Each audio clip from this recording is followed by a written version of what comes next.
Rangers Jungle Fury के पिछले episode में हमने देखा कि कैसे डाइशी सभी पाइशवाज मास्टर्स को अपने कब्जे में करके उनके स्पिरिट पावर्स की हेल्प से सभी रेंजर्स को खत्म करना चाहता है। लेकिन बाद में आरजे ये समझ जाता है कि इन सभी रेंजर्स को फिजिकल फाइट में हराना बहुत ही मुश्किल है। इसीलिए आरजे का नया प्लान होता है उन सभी मास्टर्स के कनेक्शन को उन क्रिस्टल बॉल से हटाने का। तो आइए पंचायती शुरू करते हैं। कहानी की शुरुआत होती है आरजे के टेक जीनियस वाले दिमाग से, जिसमें वो क्लॉ बूस्टर में थोड़े फेरबदल से उसे स्पिरिट रेंजर्स के लिए न्यूट्रलाइज कर देता है। इसे आसान शब्दों में समझाने जाऊं तो उससे जो पावर्स निकलेगी वो एक्चुअली स्पिरिट रेंजर्स को खत्म नहीं करेगी, और इस चीज का काम करने का चांस 99% है। मतलब 1% का खतरा तो अभी भी है। हमारे मेन रेंजर्स जंग के मैदान में वापस लौटते हैं, जहां अब उनके पास एक मौका है अपने एक्सपेरिमेंट्स को पूरा करने का। स्पिरिट रेंजर्स भी वहां मौजूद होते हैं और हमेशा की तरह वो हमारे पाइशवाज रेंजर्स पर भारी पड़ते हैं। बैट रेंजर उल्फ रेंजर पर भारी पड़ता है, एक एलिफेंट एक राइनो पर, और एक शार्क रेंजर टाइगर जैगवार और चीता तीनों पर भारी पड़ता है। ये ऐसे ही कोई पाइशवा मास्टर थोड़ी ना बने। आगे फिर रेंजर्स अपने प्लान के हिसाब से क्लॉ बूस्टर की हेल्प से स्पिरिट रेंजर्स पर हमला करते हैं, जिससे शार्क रेंजर का जो स्पिरिट कनेक्शन होता है मास्टर फिन से वो टूट जाता है। लेकिन आरजे के पिता मास्टर फिन उसी क्रिस्टल बॉल में समा जाते हैं। उस वक्त आरजे को ये लगता है कि उसके पिता हमेशा हमेशा के लिए मर चुके हैं। वहीं दूसरी तरफ डाइशी ये ऑर्डर देता है कि मास्टर फिन जिस क्रिस्टल बॉल में समा चुके हैं उसे समुद्र की गहराइयों में फेंक दो।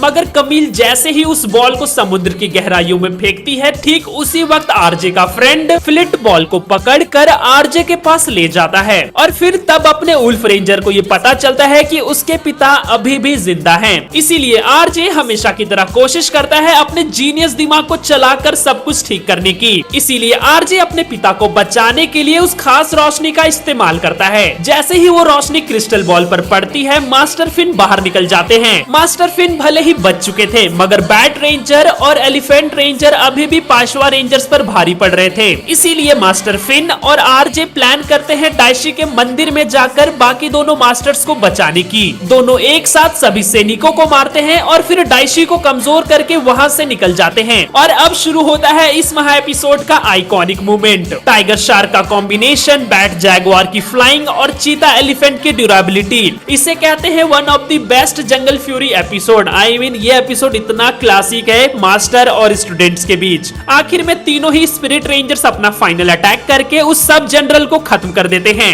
उम्मीद करता हूँ आपको ये वीडियो पसंद आई होगी। पसंद आई है तो भाई को फॉलो कर लो, और ये एक धमकी है। थैंक्स फॉर वॉचिंग, सब्सक्राइब करो, साइनिंग ऑफ।